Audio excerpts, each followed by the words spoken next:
नमस्कार दोस्तों, आइए चलते हैं एक नई यात्रा पर। जी हाँ, हम चलते हैं अंबिकापुर से राजपुर की ओर। इस यात्रा में आपको क्या कुछ देखने को मिलेगा, ये हम आपको आगे बताएंगे और दिखाएंगे भी, तो आप हमारे साथ बने रहें। गोधनपुर से निकलते ही आपको मिलेगा सरगमा पैलेस। जी हाँ, सरगमा द पैलेस रिसोर्ट ये अभी अंबिकापुर में नया बना है और बहुत ही आकर्षक है, क्योंकि इसे कहीं ना कहीं राजसी ठाट बाट से बनाया गया है। देखें, बहुत ही खूबसूरत। और यहाँ पर सरगमा पैलेस का राज चिन्ह भी बना हुआ है। अब हम चलेंगे अपने उसी सफर पर जिसके लिए हम निकले हैं। दोस्तों, रास्ता आपको बहुत ही शानदार मिलेगा। बहुत ही खूबसूरत दृश्य है, वृक्षों की लंबी श्रृंखला है और हम ये पहुंच रहे हैं राजपुर। राजपुर एक बहुत ही अच्छा शहर बन चुका है। ये राजपुर का बोर्ड लगा हुआ है और यहाँ पर एक बहुत ही प्रसिद्ध मंदिर है, माँ महामाया का मंदिर, तो उसे भी हम देखेंगे। और हम प्रवेश कर रहे हैं माँ महामाया के मंदिर की ओर। और ये प्रांगण देखें आप, यहाँ आने के बाद ही हमें सुकून और शांति का एहसास हो रहा है। जिसने बेच दिया ईमान, करो नहीं उसका गुणगान। तो दोस्तों, हम पहुंच चुके हैं माँ महामाया के मंदिर में। दोस्तों, आप अंदर से देखें इस पूरे प्रांगण का दृश्य। आप यहाँ पर पाएंगे शांति। आपको यहाँ पर विभिन्न देवी देवताओं के दर्शन करने का सौभाग्य मिलेगा। शिवलिंग है, प्रभु भोलेनाथ, और इसके अलावा यहाँ पर एक विशाल वट वृक्ष है। आप जब यहाँ पे आएंगे तो आप यकीन मानिए, आपको माँ महामाया के दर्शन के साथ साथ कई और ऐसी देवी देवताओं की मूर्तियाँ दिखेंगी जिन्हें आप पूरी तरह से श्रद्धा भाव पूर्ण अपनी समर्पित भावनाएं प्रदर्शित कर सकते हैं। निश्चित रूप से यहाँ आने के बाद आपकी कई सारी परेशानियाँ दूर हो जाएंगी। आपको मानसिक रूप से एक बहुत ही सशक्त अनुभूति होगी और निसंदेह जब हम ईश्वर पे विश्वास करते हैं, उन पर आस्था रखते हैं, तो ईश्वर हमारी भी इच्छाओं को, हमारी भी परेशानियों को देखते हैं और हम पर अपना आशीर्वाद बनाते हैं। आप दर्शन करें। दर्शन के उपरांत हम यहाँ के प्रमुख पुजारियों से मिलेंगे और जानेंगे इस मंदिर के विषय में, इस मंदिर का क्या इतिहास रहा है। जय माँ महामाया की। हम आपको आज राजपुर के एक बहुत ही प्रसिद्ध आस्था के केंद्र में लाए हैं। ये है माँ महामाया का मंदिर और हमारे साथ आप देखें कि दो महान पुजारी और पांडित्य विराजमान हैं। इनसे हम जानेंगे इस मंदिर की विशेषता के बारे में। तो आइए हम महाराज से बात करें। जी महाराज, हमारे विद्यार्थी जानना चाहते हैं कि मंदिर कब बना और इस मंदिर की क्या ऐतिहासिकता है। जैसा कि हमने अपने बाप दादाओं से सुन रखा है जी, ये मंदिर राजा जयपाल सिंह के इस मंदिर का निर्माण करवाया था। ये वंशी राजा थे। जी। तो भगवती ने उन्हें स्वप्न दिया, जी। भाई मैं तेरी राज्य का रक्षण करती हूँ। जी। मेरे लिए तेरे राज्य में कोई स्थान नहीं। जी। इस प्रकार का जब स्वप्न आया, जी। तो यहाँ पर एक विद्वानों की ब्राह्मणों की बस्ती हुआ करती थी, मंदिर के जस्ट पश्चिम दिशा में। अच्छा। तो सभी को बुलाकर उन्होंने सलाह किया। तो सभी ने बोला कि बहुत अच्छी बात है, आपको निर्माण करना चाहिए। तो राजा जो है कि अपना निर्माण का आरंभ किए। तो यहाँ कुछ ही दूरी पर ओकरा ग्राम में कोठी पत्थर। ओकरा ग्राम, तो दोस्तों ओकरा ग्राम में एक स्थान है कोठी पत्थर। जी महाराज। कोठी पत्थर वहाँ जो है कि भूतकाल में मुझे जहाँ तक जानकारी है कि वहाँ एकादश रुद्र की स्थापना की गई होगी। अच्छा। जी। आज भी जो है उसके प्रमाण वहाँ पर मिलते हैं। तो राजा ने क्या किया कि वहीं के पत्थरों से इनका निर्माण जो है कि आरंभ किया। जी। इस मंदिर का निर्माण हुआ। तो जैसे निर्माण चालू हुआ जी जी। तो पुनः उन्हें स्वप्न आया, भगवती ने स्वप्न दिया और स्वप्न में भोले बाबा भी, और भोले बाबा ने स्वप्न में उनसे ये कहा कि आप मेरे पत्थरों से जो है कि इस मंदिर का निर्माण मत करवाओ, क्योंकि माता जो है कि बलि प्रधान होती है। अच्छा।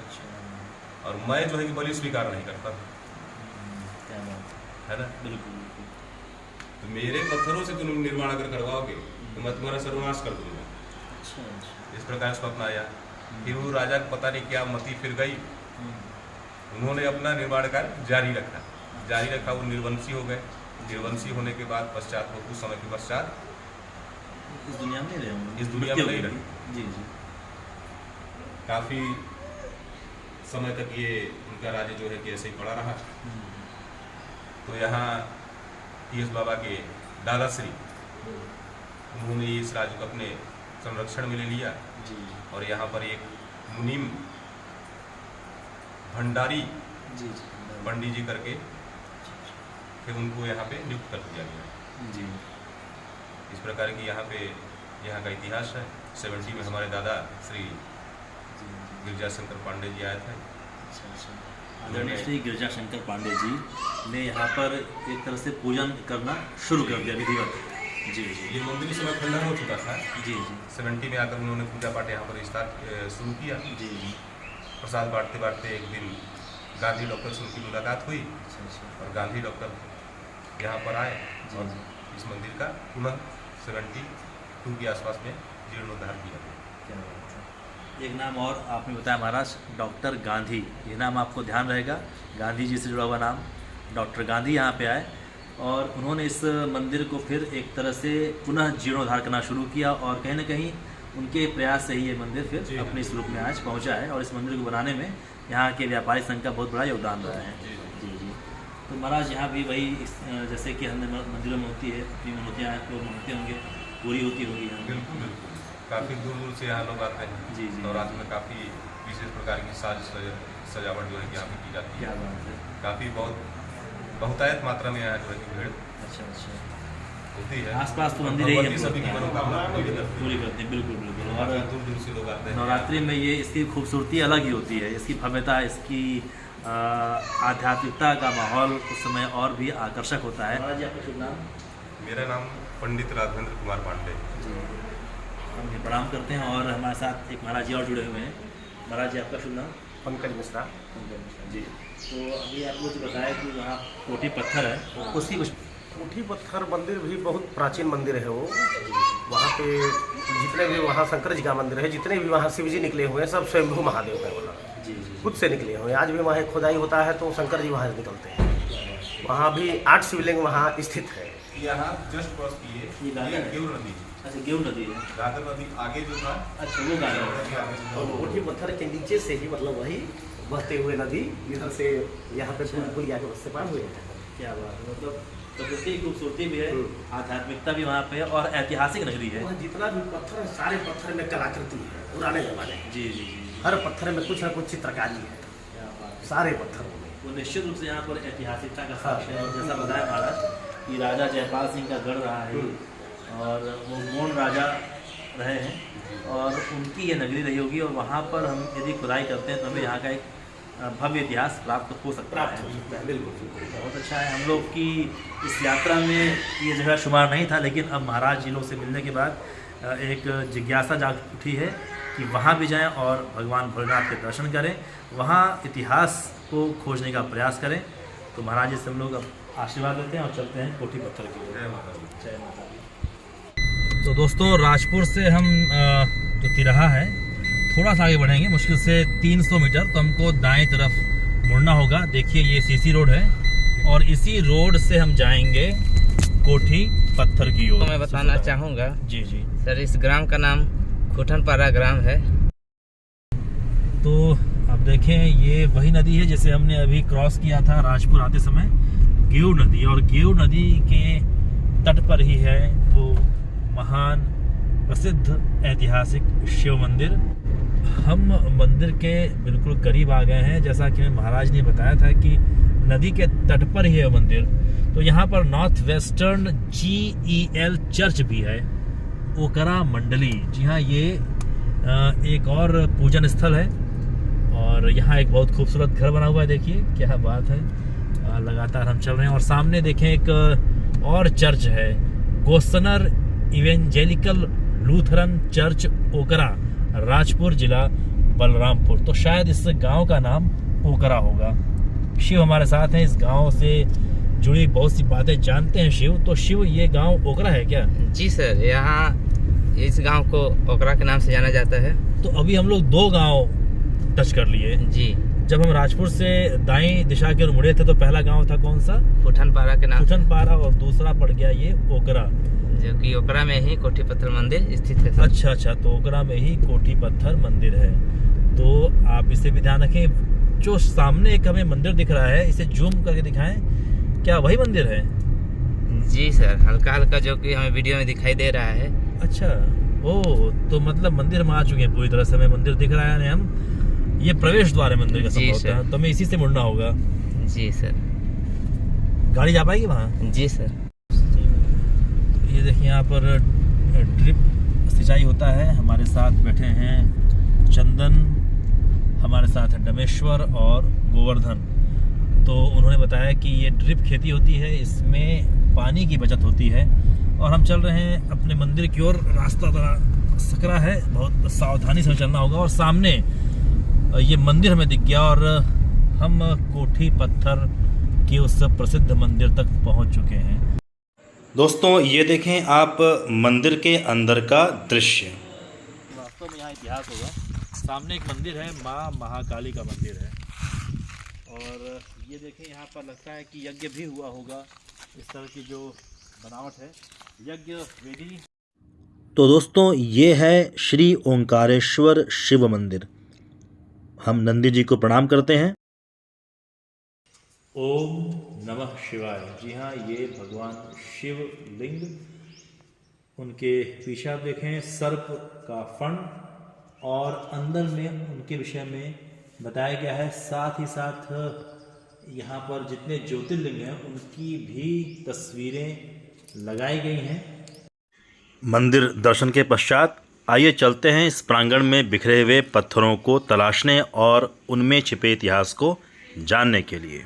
पढ़ सकें, आइए आप भी आइए और गोवर्धन जी आइए। ओ, ये देखिए, ये शिवलिंग, और यहाँ पर आपको बहुत कुछ देखने को मिलेगा। आप देखें इस पत्थर को, यहाँ पर एक मूर्ति दिख रही है और यहाँ भी मूर्ति दिख रही है। तो ये कमाल का ऐतिहासिक साक्ष्य। सामने आप देखें एक लिपि है, संभवतः यह ब्राह्मी लिपि हो। इसे हम जूम करके दिखाना चाहेंगे। आप देखिए इस लिपि को, इस लिपि में क्या लिखा हुआ, इसे पढ़ेंगे और समझने का प्रयास करेंगे कि आखिर यहाँ पर क्या लिखा हुआ है। नीचे एक प्रतिमा है और ये बहुत ही मजबूत साक्ष्य मिला है हमें, लिखी हुई बात मिली है। और कहीं ना कहीं इससे इतिहास बहुत ही उभर कर सामने आ सकता है। ये जो जगह है ये गढ़ी भी हो सकती है राजा जयपाल सिंह जी की, जो कि यहाँ के गोंड राजा थे। ये भी एक प्रतिमा, और लगातार हमें यहाँ पर कई शिवलिंग मिल रहे हैं। निश्चित रूप से भगवान शंकर यहाँ के कंकर में हैं और ये शिव की नगरी है।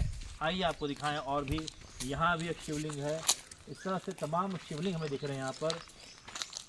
लगातार हमारे साथ बने हुए गोवर्धन और बहुत ही खूबसूरती के साथ आप सभी को ये दिखाने का प्रयास कर रहे हैं कि यहाँ पर आध्यात्मिक विरासत है, यहाँ पर ऐतिहासिक विरासत है। इसे हमें प्रकाश में लाना होगा और हमें जानना होगा यहाँ के इतिहास को, सरगुजा संभाग का ये इतिहास।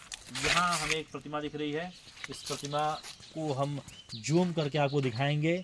ये प्रतिमा है, इसमें आप बगल में भी एक प्रतिमा देख रहे हैं, खंडित अवस्था में है। और यहाँ भी एक विशाल शिवलिंग है, इसे हम प्रणाम कर। और देखें क्या क्या चीज़ें यहाँ पर हैं। तमाम यहाँ पर ऐसे पत्थर हैं, इन पत्थरों में इतिहास छिपा है। इन पत्थरों से इतिहास को बाहर निकाला जाएगा। ये देखें, ये प्रतिमा किनकी है, ये भी हम समझने का प्रयास करेंगे। देखिए मानव की आकृति है, कितना खूबसूरत ये प्रतिमा है। इस प्रतिमा को आप गौर से दिखाइए, ये मानवीय आकृति देखें इसमें, दो इनके आँख दिख रहे हैं, नाक दिख रहा है, इनका होंठ दिख रहा है, कान दिख रहा है। कमाल है, अद्भुत। ऐसी प्रतिमा आपको बहुत कम देखने को मिलेगी। मैं ऐसी प्रतिमा बहुत कम देखा हूँ। ये प्रतिमा हम देख चुके हैं और इस प्रतिमा को आप अपने ज़हन में रखिए। हमारे एक विद्यार्थी चंदन उन्होंने कुछ खोजा है, आइए हम दिखाएं। उससे पहले आप ये देखें, ये एक हमें आकृति दिख रही है। और चंदन आपने क्या देखा है, जो दिखाया हमें भी? सर ये गजब का है, ऐसा खुलता है। अच्छा अच्छा, क्या बात है, क्या बात है। इसे जूम करके दिखाएं, आप नज़दीक से लाएँ। ये देखिए, ये एक आकृति है, ये बंद और खुलने जैसा प्रतीत होता है। चंदन जरा से करके दिखाएं। क्या बात है, ये अब बंद हो। ये देखें, इसका निचला हिस्सा दिखाएं अब इसका। ऐसा होता है कि ये कोई गुप्त द्वार का भी रास्ता होगा, किसी अन्य ग्रह का जो यान होता है वैसा भी कुछ दिख रहा है। ओहो, सामने आपको पत्थर का एक अवशेष दिख रहा है। जो हमारे साथ हैं, आइए आपको दिखाते हैं कि आखिर सामने क्या चीज़ है। यहाँ कोई लिपि थी क्या? नहीं सर, नहीं है। हम लगातार आगे बढ़ रहे हैं और ये अद्भुत जगह है। ये इतिहास के भरा समृद्ध एक स्थल। ध्यान से चलना होगा हमें, अपने आप को भी सुरक्षित रखते हुए। ये देखें, ये देखें, ये पत्थर से बनी हुई एक पुरातात्विक अवशेष।